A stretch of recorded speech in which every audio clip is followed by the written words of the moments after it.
ఉమ్మడి రాష్ట్రంలో అభివృద్ధికి ఆమడు దూరంగా నిలిచిన పటాన్చెరు నియోజకవర్గాన్ని సీఎం కేసీఆర్ నాయకత్వంలో దశాబ్ది కాలంలోనే ప్రగతికి ప్రతీకగా తీర్చిదిద్దామని పటాన్చెరు శాసనసభ్యులు బీఆర్ఎస్ పార్టీ అభ్యర్థి గూడెం మహిపాల్ రెడ్డి అన్నారు. రాబోయే 20 రోజులు ప్రతి కార్యకర్త కూడా గడప గడపకు వెళ్లి 10 ఏళ్ల ప్రగతిని వివరించి కారు గుర్తుపై ఓటు వేయాలని ప్రజలకు విజ్ఞప్తి చేయాలని కోరారు.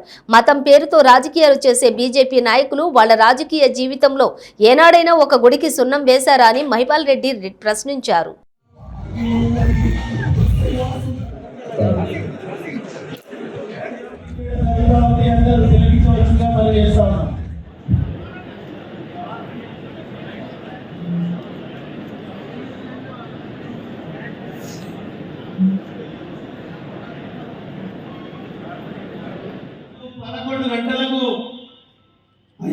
అయ్యవారు నిర్ణయించిన సమయం 11 గంటలకు నామినేషన్ వేయబోతున్నాం కాబట్టి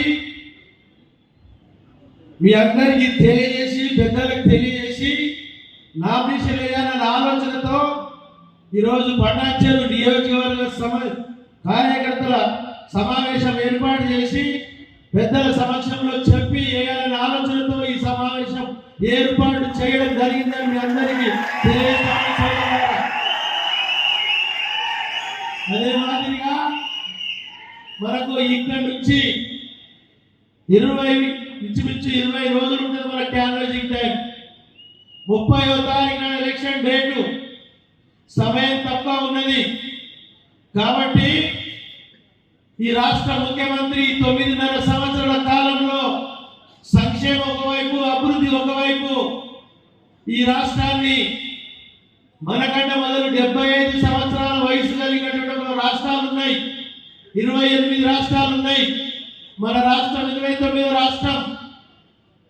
మనది 9.5 సంవత్సరాల వయసు కలిగిన రాష్ట్రం మాత్రమే.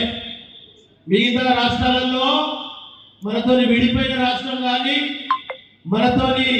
మనకంటే మొదలు 75 సంవత్సరాల వయసు కలిగిన రాష్ట్రాలు కానీ ఈరోజు రైతులకు సాగునీరు లేదు, తాగునీరు లేదు, కరెంటు లేదు, రోడ్లు లేవు.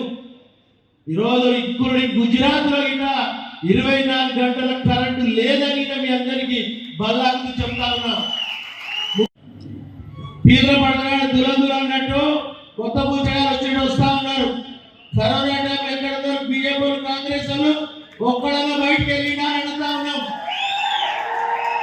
మన కార్యకర్తలు మనము ప్రాణాలను బలి తెగించి ప్రజలకు అండగా నిలబడ్డ సంగతి మర్చిపోతుంది తెలియజేస్తాను. సోదరులారా, ఆలోచన చేయాలి. మనం ఇంతకుముందు కుమార్ యాదవ్ చెప్పినట్టు ఓటు అడిగే హక్కు మాత్రము బీఆర్ఎస్ కార్యకర్తలకు మాత్రమే ఉన్నదని తెలియజేస్తున్న సోదరులారా.